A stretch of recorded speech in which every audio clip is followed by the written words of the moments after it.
It's Song Talk Radio. Welcome to Song Talk Radio, the show with songwriters talking to other songwriters about the craft of songwriting. We share tips, tools, and techniques, and together we all become better at writing songs. I'm your host, Neil Modi, and with me, my co-host, Phil Emery. How are you doing, Phil? I am discombobulated, sir. Oh, no. You're always discombobulated. I couldn't find my headphones, and it's just been crazy here. Well, so take a deep breath, get yourself recombobulated. Well, I'm bobulated, maybe somewhat in between discombobulated and bobulated. Bobulated should totally be your stage name. Bob, middle initial U, lated. Lated. That is really cool. I think I just might. You should. And for the rest of you, please send your comments, questions, your recommendations for Phil's new stage name to @SongTalkRadio on Twitter, Facebook, or Instagram, or feedback @songtalk.ca, and we'll share your thoughts on the show. And please visit songtalk.ca to see the show post for this episode, to find links to resources we mentioned, and to download lyric and chord sheets to follow along with the songs that we feature. And before we get to tonight's guest, happy to say that our latest songwriting challenge 2023, which is to write a song in an unusual mode, we are continuing to add resources to our dedicated webpage. So go to songtalk.ca, and on the sidebar there, you'll see Songwriting Challenge 2023. We added a couple of things. I've noticed a video on my YouTube channel called "Modes Aren't Just Scales, They're Progressions Too," and then the fellow that was a good one. A very good one. He's describing, how it's not just about scales, but about the chords that are behind those scales and the progressions that you can use in different modes. And he demonstrates that on guitar, because a lot of the music theory stuff tends to be piano driven, but it's nice to see it on guitar. Even though music theory is music theory, it doesn't matter what instrument you're using. You should be able to take anything you see on a piano and apply it to guitar, and vice versa. Ideally.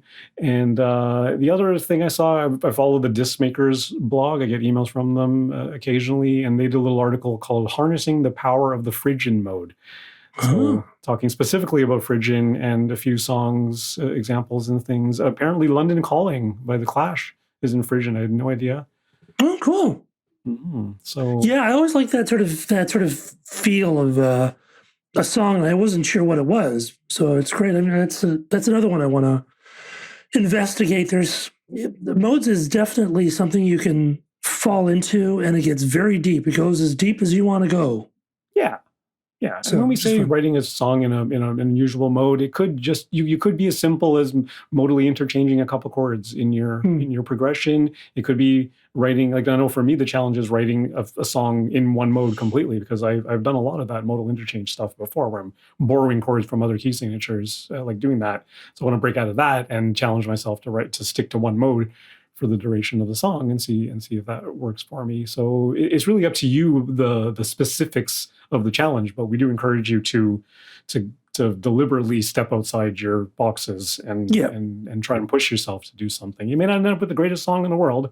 That's okay. It could be a springboard for version 2 of the song, and at the very least, it's going to be a learning experience for you and for everybody, for us included. As a creator, it's always a good idea to push yourself out of your comfort zone, especially with guitar players, because guitar players, we tend to do things by hand shapes. So a lot of guitar players don't know what they're playing. They just move their hand around. So you can get stuck with doing the same hand shape, or even on a piano, you tend to do the same kinds of things. Yeah. So it's good to, there's lots of, Brian Eno has done some interesting things about introducing randomization or some new rules, or just a way of getting yourself out of your old habits. And that's how you find some really new creative ideas. Yeah, for sure. Okay, great. And so tonight we're happy to welcome New York-based singer-songwriter Tina Ross.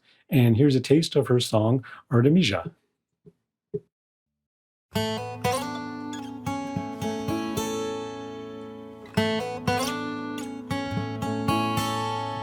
My dress shimmers green, an emerald drape, its edges scratched from grainy lace. My eyebrows, curious and arched, my patience worn, my patience parched.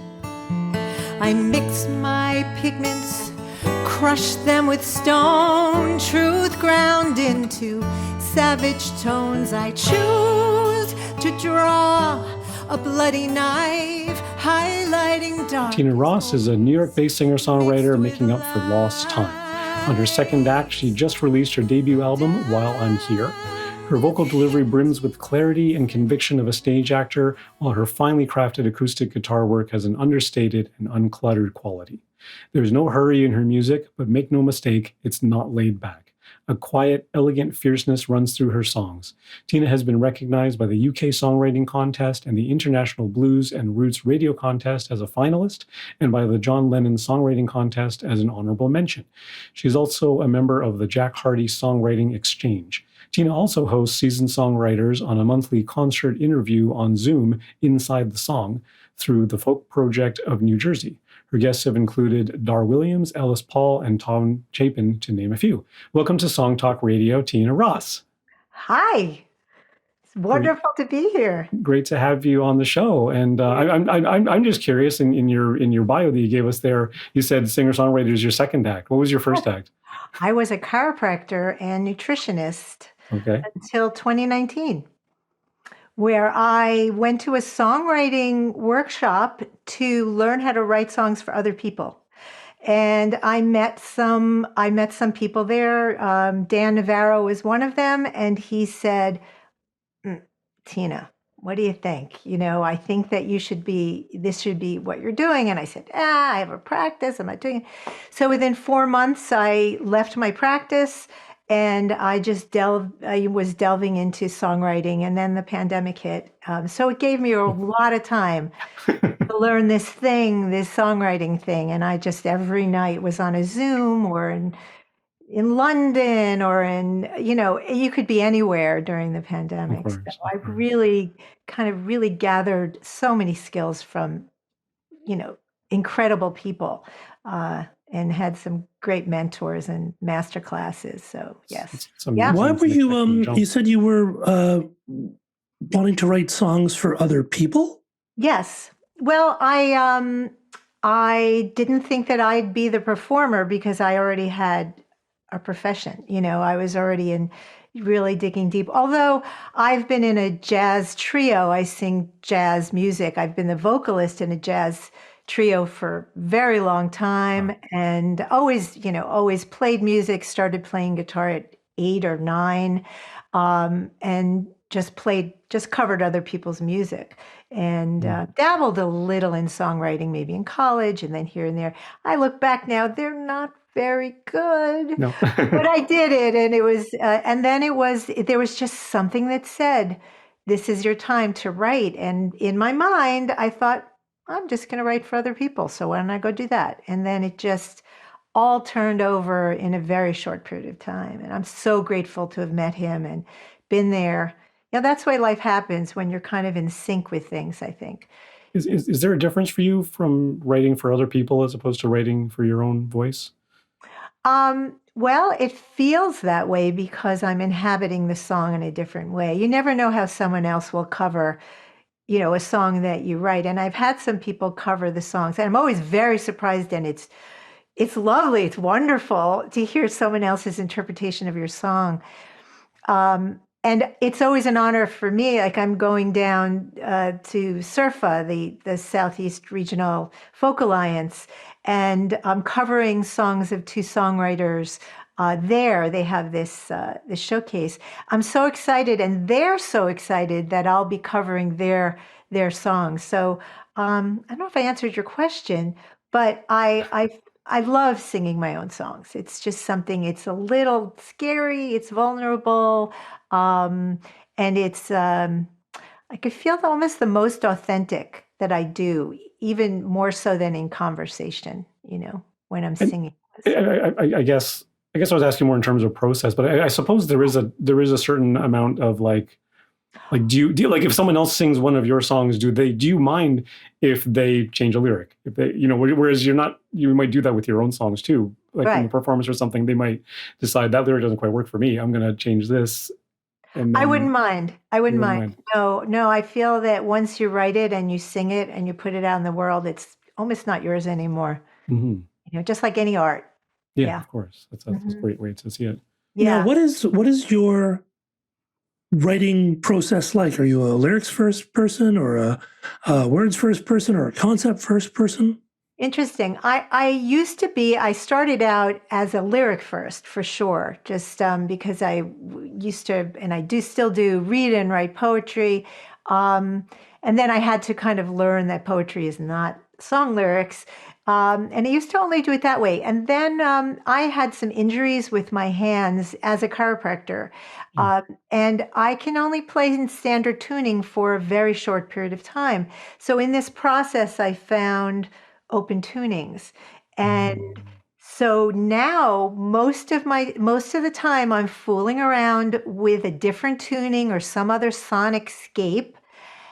And all of a sudden, some emotion comes up, and I will start to write. And then I'll often go back to maybe my, I have, of course, we all have these lists of ideas and songs, or I also free write. So I'll go, oh, I feel like this song is that one that I started to write with lyrics, and I'll just marry them together and then just go from there.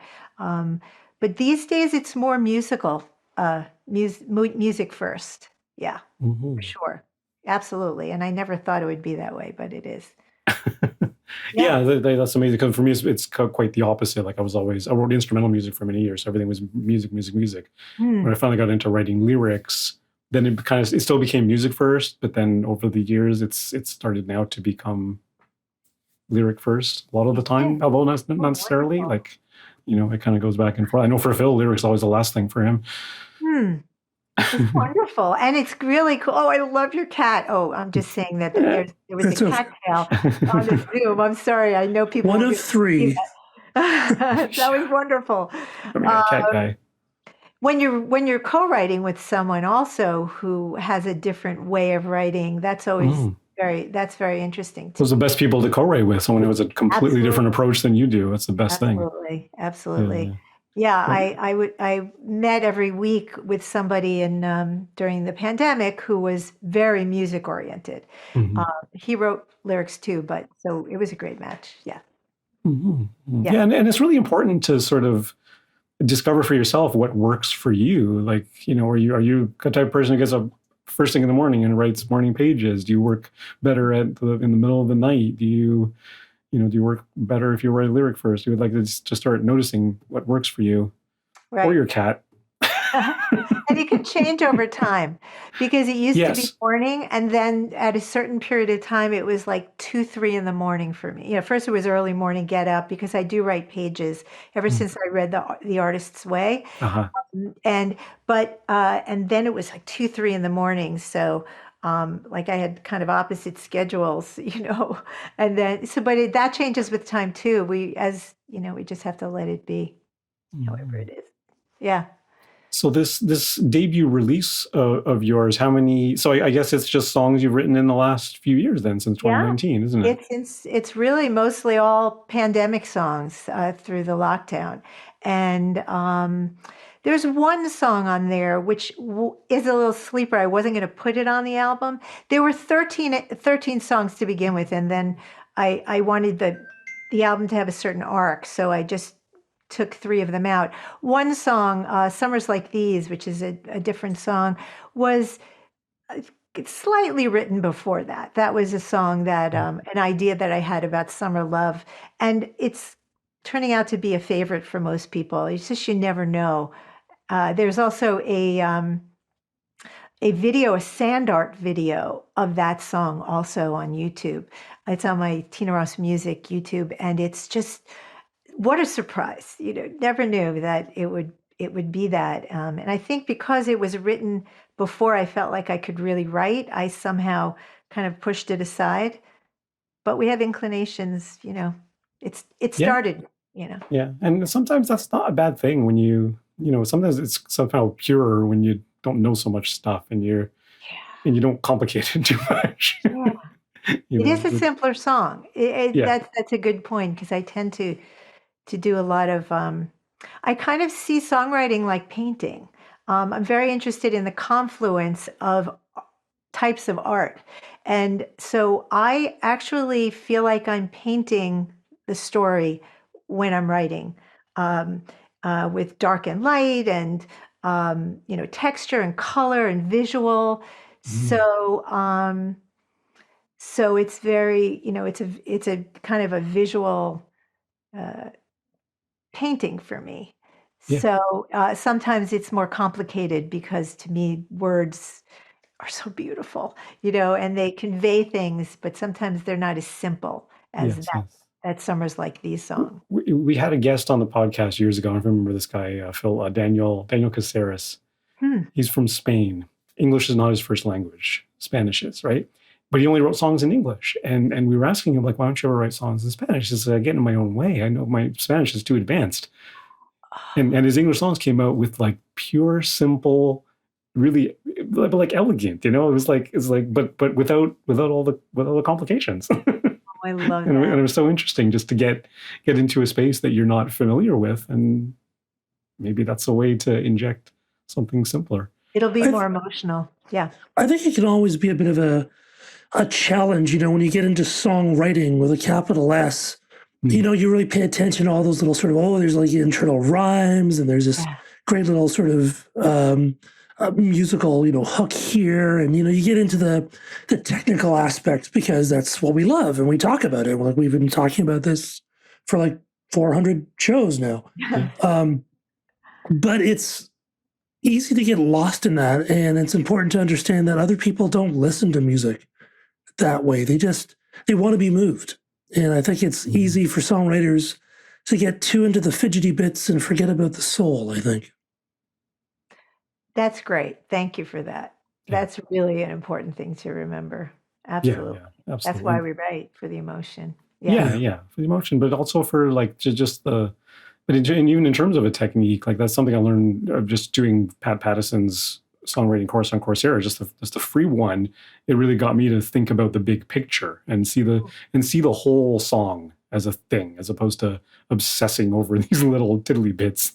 Right. Like you're saying, Phil, you know what I mean? Like I also took, during the pandemic, I took 5 courses with Pat, and what an incredible journey that was. And how things it really did help to transform my my writing. And one of the things that I was so relieved by is that he really uses, the rhyming dictionary and the synonyms, and he uses it even as a way of opening his story. And I just love that. I always felt, am I cheating? But no. And then he'd find the synonyms and then go with those into another part of the story. And he was great. Could you expand on that? Actually, that's a really interesting point. It is interesting. So he was talking about, have your core idea, the kernels of the story, and then you take maybe 5 words that express that emotion or feeling or story, and then you look up, at least this is how I interpreted it, you look up synonyms for those. And the synonyms and words, as we know, and we're a lover of words, that just the most simple, change alters the meaning just slightly. And so that's kind of another avenue to go down. And so you find that you expand the story, and then you can have another, actually, for me, what happened was I was struggling with a second verse in a song. And then I ended up using one of the synonyms. And then where that took me, and it expanded the story in a different way. And it was my second verse. Yeah. So, yeah. He's extraordinary. Oh yeah, he's amazing. Like the thing I learned from him is very similar to the keyword exercise that you're saying. That you take a group of words, but synonyms also rhymes. You go into a rhyme zone or another rhyming dictionary, and you find words that rhyme with it that still relate to your central core idea. And you go, oh yeah, that word I didn't think of actually rhymes with my main word, and it makes me think about how this story can progress, or how this another angle to look at it with, or whatever the case may be. Like, has to obviously make sense. You don't rhyme for the sake of rhyming, right? But, there's and he has this whole, sometimes you do. Thing he does. He's with all of the rhymes and everything. That's such an interesting conversation, is rhyming. But so but this whole idea of, are you cheating if you use a rhyming dictionary, Yeah, you're not. You're not. I mean, are Why you would you cheating think that? Yeah, that's a weird thing. I don't Yeah. know. No, I was feeling that it should be something that just is organic, and that was my own thing I put on myself. So Yeah, and a lot of songwriters do feel that way. We had a guest yeah, who was like, his rhymes were so perfect, and we were like, you use a rhyme dictionary? He's like, no, never, never, no, don't touch that, don't go there, right? yeah. And I for a don't long know. time, I felt like I didn't need it. The latest song that I just been working on the last couple of weeks, I was hitting that rhyming dictionary hard. Yeah. I was like, because it's a way for you to get unstuck. Sure, you can let Oh, it it pour is. out of you. Oh, yeah. If it pours out of you and it ain't that good, go to the rhyming dictionary. Yeah. There's nothing wrong. And then it just kind of it opens you just a slight bit. This complete rhyming dictionary, do you know this one? No, Which is like built on Clement Wood. Okay. sound rather than words. It's really interesting. It's the Complete Rhyming Dictionary, Clement Wood. And you wonder, well, why do I need a book when I Paper. can, have Rhyme Zone? But this is a whole different way of looking at it. It's very interesting. So Okay. try to find that one. It's very cool. Yeah. What is that called again? It's hard to get to learn how to use. You'd think it would be easy. The Complete Rhyming Dictionary by Clement, Clement Wood. Okay. Yeah. Okay. Add that to the show list. Yeah, definitely. Add definitely. it. Okay, okay. So let's talk a little bit about Artemisia. Who or what is Artemisia? Yeah. Artemisia Gentileschi is a 17th century female artist who, in her own time, actually, became known as a progressive artist in her own time, which is very unusual for a woman. To even be thought of as, only men could only be creative enough to paint or to write. And she was actually admitted into the Arts Academy at that time.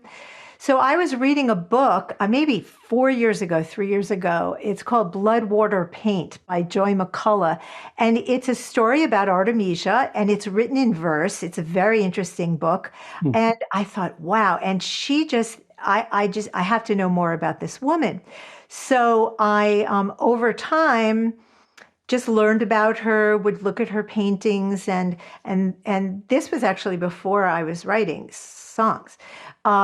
And then and as I said, I'm very interested in the confluence of, feeling between art and writing and music. And so it was just a perfect place for me to land. And so I was looking at a self-portrait of her. She's wearing this green, emerald dress with this lace, and she had this expression on her face. And then the first verse came out. My dress shimmers green and emerald drape. Its edges scratched from grainy lace. My eyebrows curious and arched. My patience worn, my patience parched. Because she had a very, very difficult life. Her mother died early. Her father took credit for her work. He taught her and also took some credit for her work. A lot of women's issues, and especially Me Too was happening at this time as well, the whole Me Too. And so she was also raped, and her father ended up bringing the case for her. And she won the case, which is also unusual. But they tortured her during it in order that they would say, are you telling the truth? So all of that is in this story. And she paints only women and heroines. And she has these bright kind of tragic colors. And so all of that was just speaking to me. And Artemisia Gentileschi, and I realize as I'm writing it that it's also me. So it's just wonderful to discover yourself in the characters you're writing about. And I did a lot of research. I actually went, I didn't bring it with me, but I went to look for the book where I was writing this. And there were like 8, 9, 10 pages of just writing,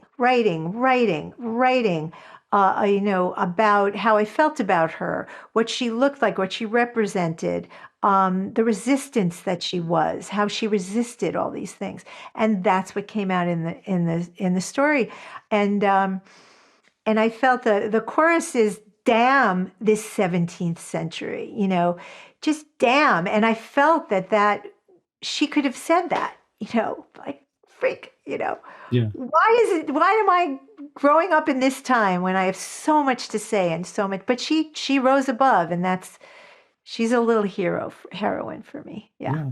That's amazing. I think that's an interesting point about, you're fascinated with this artist, you're fascinated with this person, but you have to see the parallels with your own life, and you need to inject something of your own life into the song, whether it's just your perspective on her life, or it's you know what I mean? Like, it's not, it's not a cut and dry kind of reporting on her existence, on her experience or whatever, but the damn this 17th century, that really stands out as, this is an opinion piece now, right? And it's and there's strong sort of protest and emotion behind that.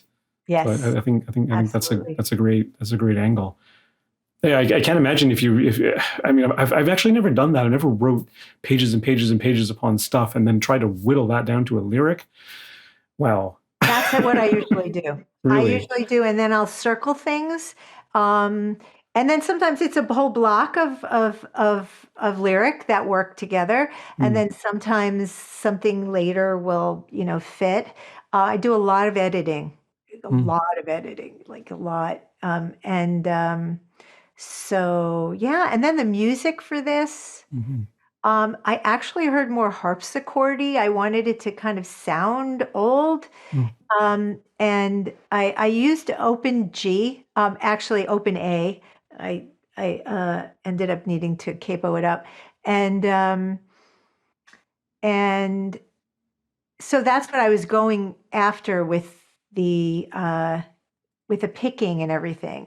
I don't know if it ended up feeling, but that's what I wanted it to be, kind of a piece that was older. And then there's a portion of the song where she's talking to her canvas, and I wanted it to be very dreamy. So I took it all the way up the guitar, like really high, like the very highest I could find on the guitar, in order to kind of create this kind of dreamy, wispy, I hear the call of this stretched linen, it cannot speak, but I listen. I wield this dry dye and oil to be defiant. We will not be silenced, and so it was all up there. And then, damn, the 17, it's so much fun, to just kind of weave in and out and try to tell the story with the music as well as with the words. Yeah. Absolutely. Yeah. All right. Well, why don't we take a listen to it, then we can talk a bit more. Okay. Cool. Here we go.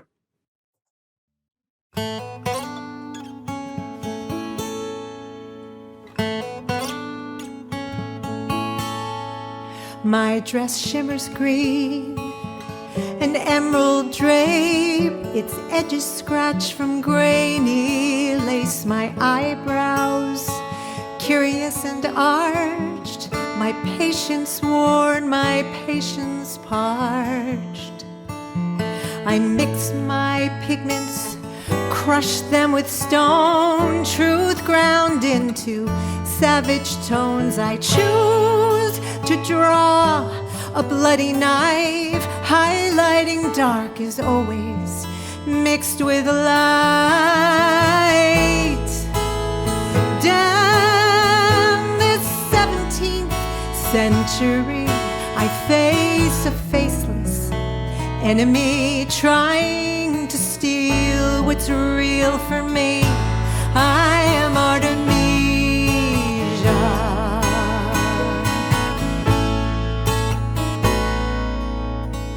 Vindicated, I left my father's home, wrapped up my brushes, will and shadows with brazen strokes.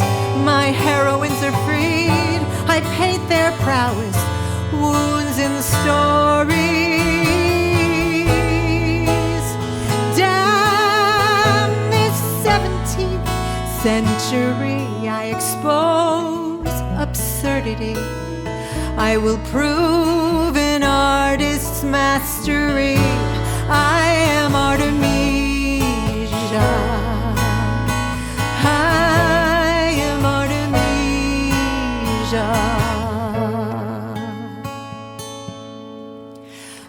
I hear the call of this stretched linen. It cannot speak, but I listen. I wield this dry dye and oil to be defiant. We will not be silenced.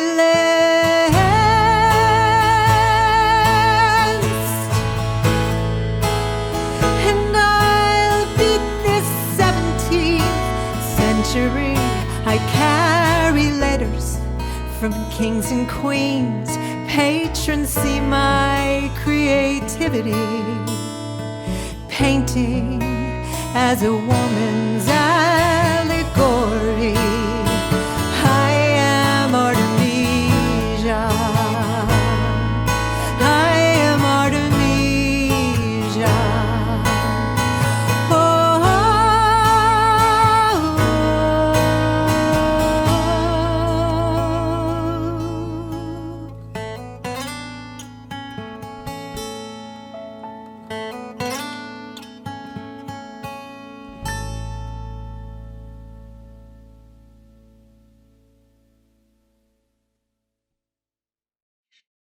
This could be a basis for a musical.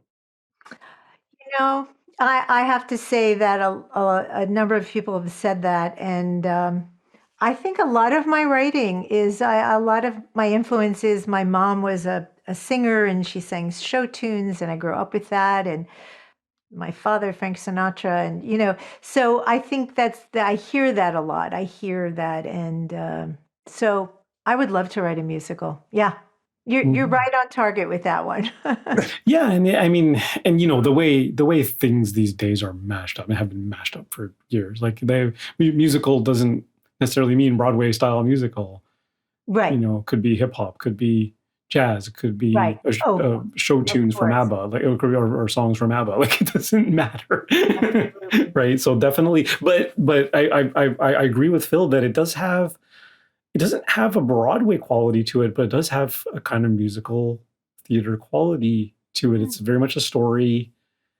It's I don't know. It's got those high money notes with the strong vibrato. Maybe that's it. Right.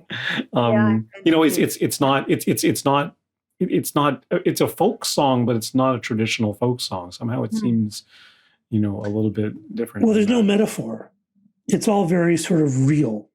Yeah, but there's a lot of imagery, though. A lot of imagery, but there's no metaphors, and I think that's one of the things that often will in musicals they have to be specific to carry the plot forward. Because if it's too metaphor, then it's just a song, So that's a good point. That's why it made me think. It was you could see like the person on stage singing it, and this would be the central piece of the musical of Artemisia, Right. Costume designer has their notes right here.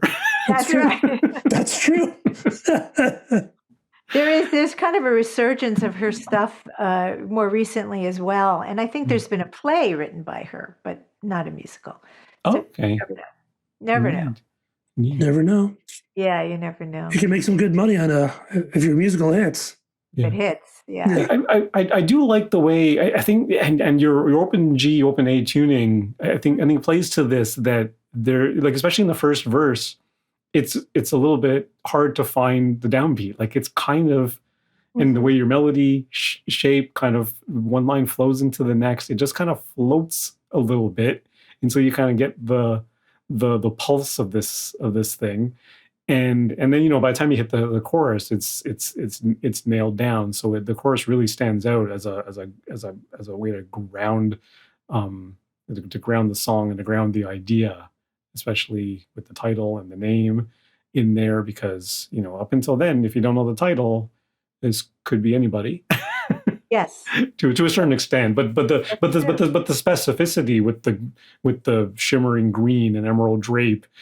The nice reward is anyone who is familiar with the artist who just hears this randomly on Spotify, doesn't even know what it's called, might, if it evokes that image in the listener's mind, they may even think that it's Artemisia because maybe they're familiar with it or with her. So Yeah. Or people say, "Oh, I've got to look her up," Yeah.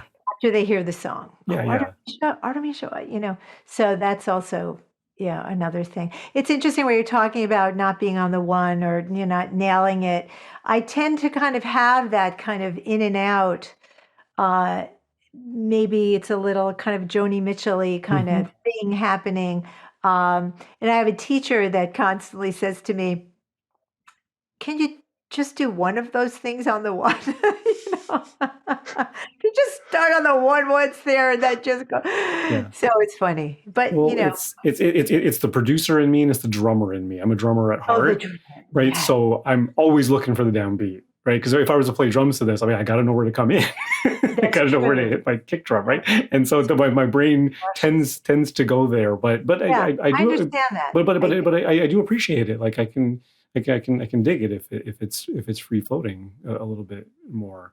And it makes it to be honest, it makes me pay a little more attention because now I'm looking for the rhythm of this, and I'm listening more intently to it. So to me, it's it's inviting that way. Cool. It's I'm going to almost a listen to challenge. it a little differently now.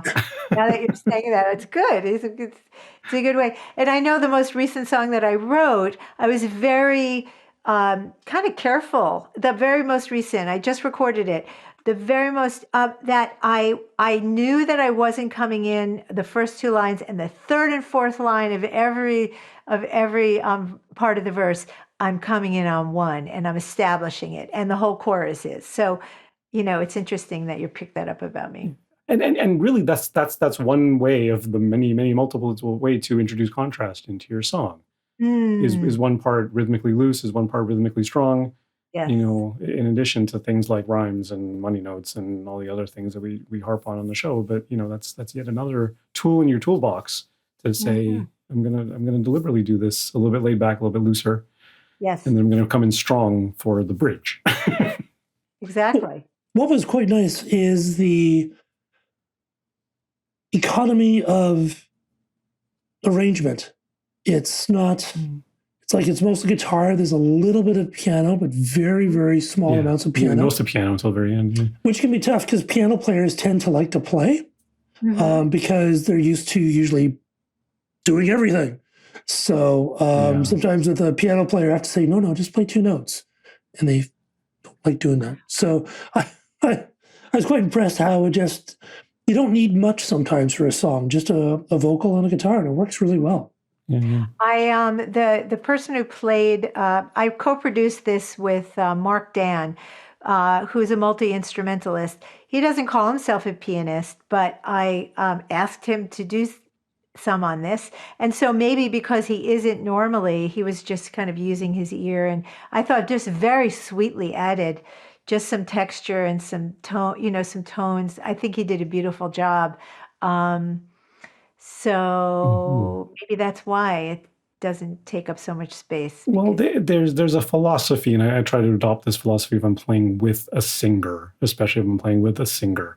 While the singer's singing, you do not be busy as an instrumentalist.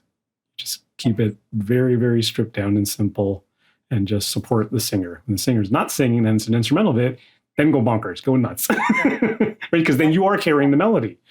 Yes. Right. So you can be busier and things like that. But once you start interfering with the singer, that's when people tune out because then they don't know what to listen to. And like it or not, the singer takes the singer gets the trump card. True. Well, it was really very fun to record and it was very satisfying, this song, actually. Yeah, great. How long did it take you to write the song from start to finish, do you think? Actually, this one, while it was difficult to write, I'm in this Jack Hardy songwriting group. I don't know if you know Jack Hardy. Jack Hardy is someone who was a songwriter in the 70s down in Greenwich Village. And he was just part of the whole folk scene in the Greenwich Village. And he used to have songwriting groups like Suzanne Vega would come, like people came through from that period of time. Cliff Eberhard and all of those people, they would come and bring their new songs and people would talk about them. So that's still going on now, and I'm part of that group. And I brought this song, and I was determined by the next week to have it finished. So I worked really hard, probably harder than any song, because every day I just worked really hard. But it really was a week, which, and then maybe I tweaked a few things here and there. Most of my songs take a longer time to write. I'll write it, I'll put it aside, one word, 3 chords, whatever. But this one really spoke to me, so I think concentrated. Well, that and having a deadline, it's a great thing. Yes, really great. Deadlines are the best. And people sometimes come to this group with their 5 o'clock specials, because you're supposed to come with a new song every week. And so they're amazing. These songwriters are so incredible that I just think, really, that was a 5 o'clock special. Mm-hmm. And I'm sure it was, because they're really able. They're just connected. Really great. I've learned a lot from them. Okay. That's great. That's awesome. Yeah. Okay. I think that is about all the time we have on the show. So this has been Song Talk Radio. Special thanks to Tina Ross. And where can our listeners hear more of your music and get your album? Well, on any of the, Spotify, Apple Music, any of those. TinaRossMusic.com is my website. And I'm also on Bandcamp, Tina Ross Music. But at Tina Ross Music is my handle. And we will share links to your website and stuff on the show post for this episode. So be sure to check that out. And we want to hear from you, our listeners. So please send your comments on Twitter, Facebook, or Instagram to @SongTalkRadio, or send us an email, feedback@songtalk.ca. Also, be sure to check out our YouTube channel for live performance videos and full episodes. Subscribe today to the Song Talk Radio podcast on your favorite podcast provider. And you can find links to all the products, books, and web services we mentioned on the show on our resources page on the website. And please join us at our next monthly Song Talk meetup, whether you're in Toronto for our in-person meetups or anywhere in the world for our online meetups. It's free to join on meetup.com and free to attend. Bring a song and a lyric sheet and get constructive feedback from other songwriters. Stop by songtalk.ca for the link. You can follow me at neomodi.com. You can follow Phil. PhilEmery.ca. And Tina, what's your go-to social media platform? Facebook or Instagram, Tina Ross Music. All right, be sure to check out Tina on her socials there. And thanks for listening, everyone. Be sure to stop by the website, songtalk.ca, to browse past shows and find out how you can be a guest. Thanks for tuning in, and keep on writing. Writing. Getting closer, Phil. We'll get into it later.